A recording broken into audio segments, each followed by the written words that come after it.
Au nom du Père et du Fils et du Saint-Esprit. Amen. Mon Seigneur et mon Dieu, je crois fermement que tu es ici, que tu me vois, que tu m'entends. Je t'adore avec profonde révérence. Je te demande le pardon de mes péchés et la grâce de faire avec profit ce moment de prière.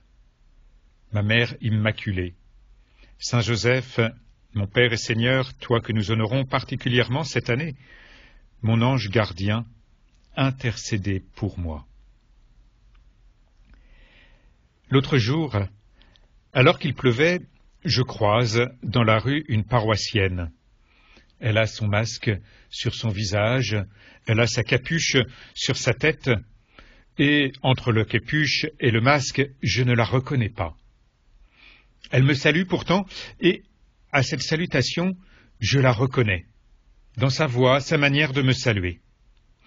Comment reconnaître les gens? Comment reconnaître les gens quand ils sont tout emmitouflés, quand ils sont masqués? Comment reconnaître Jésus quand il passe dans ma vie? Comment reconnaître Jésus alors que je ne l'ai pas vu avec mes yeux de chair? Siméon, ce vieillard à Jérusalem, comment pouvait-il reconnaître Jésus? C'est l'Esprit Saint. C'est l'Esprit Saint qui lui annonce qu'il ne verra pas la mort avant d'avoir vu le Christ, le Messie du Seigneur. C'est l'Esprit Saint qui conduit Siméon au temple. C'est lui qui lui permet de bénir Dieu en disant, lorsqu'il prend l'enfant dans ses bras, « Maintenant, ô Maître souverain, tu peux laisser ton serviteur s'en aller. Mes yeux ont vu le salut que tu préparais à la face des peuples. » C'est l'Esprit Saint qui permet à Siméon de reconnaître Jésus. C'est l'Esprit Saint qui permet encore à chacun d'entre nous de reconnaître Jésus. L'Esprit Saint ne fait qu'un avec le Père et le Fils. L'Esprit Saint connaît Jésus. Et il est, si j'ose me permettre cette expression, il est la mémoire de Jésus en nous. Nous avons reçu l'Esprit Saint en plénitude. J'ai reçu l'Esprit Saint le jour de ma confirmation. Cette confirmation qui est comme une Pentecôte pour moi. L'événement que les apôtres ont vécu ce jour-là, c'est celui que j'ai vécu le jour de ma confirmation. Et d'ailleurs, si je réalise tout d'un coup que je ne suis pas encore confirmé, il n'est pas trop tard. Il n'est jamais trop tard. L'Esprit Saint nous dit des choses comme à Siméon. Il vient nous parler dans notre cœur. C'est lui qui vient susciter dans notre cœur une prière qui est agréable à Dieu. Lorsque j'écoute ces 10 minutes avec Jésus chaque jour, je ne me contente pas d'écouter un prêtre qui parle. C'est bien d'écouter les prêtres, mais si je n'ouvre pas mon cœur à l'Esprit Saint, je ne peux pas m'ouvrir à la parole que le Seigneur veut mettre dans mon cœur.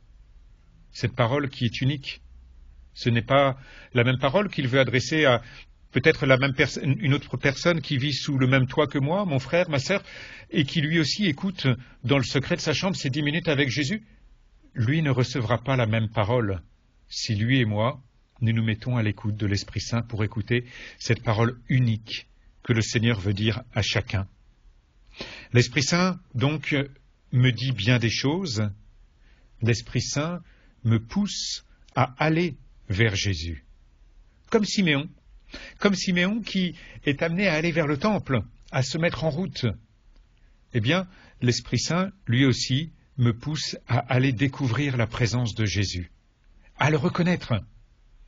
Dans ce petit enfant de la crèche que je peux contempler peut-être chaque jour chez moi ou dans les églises ou dans tel ou tel lieu public où il peut y avoir une crèche et qui me rappelle la présence de Jésus dans ce monde, mais qui me permet surtout de reconnaître Jésus là où il n'est pas simplement figuré, comme dans une crèche ou sur une croix, mais qui me permet de reconnaître Jésus là où il est présent, réellement.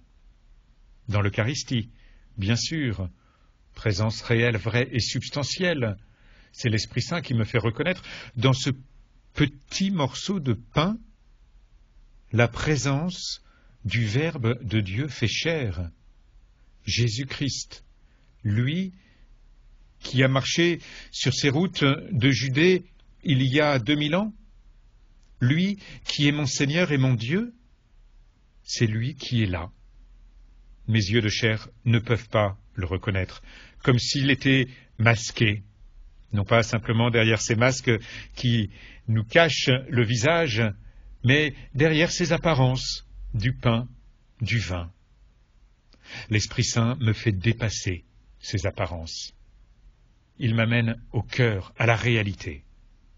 L'Esprit Saint me fait reconnaître aussi la présence de Jésus dans la parole de Dieu, cette parole qui est proclamée quand j'ouvre une Bible.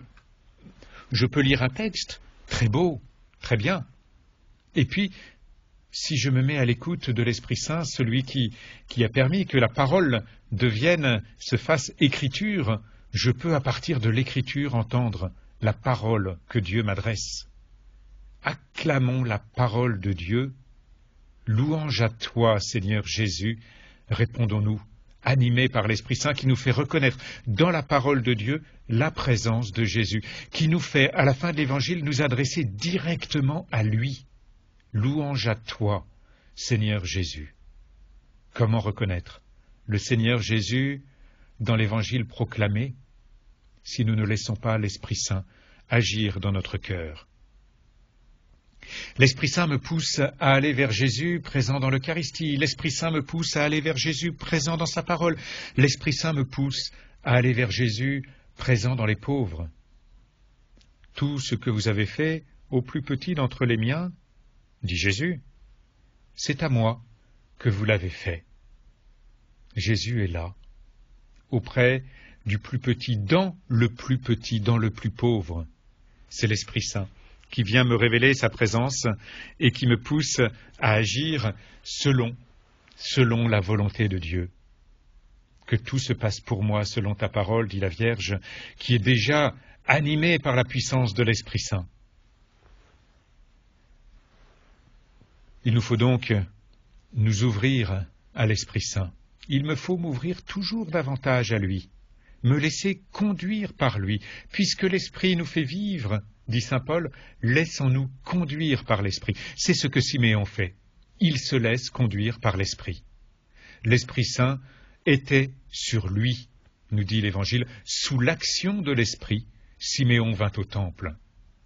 Ce n'est pas de sa propre autorité, par sa propre volonté, c'est sous l'action de l'Esprit.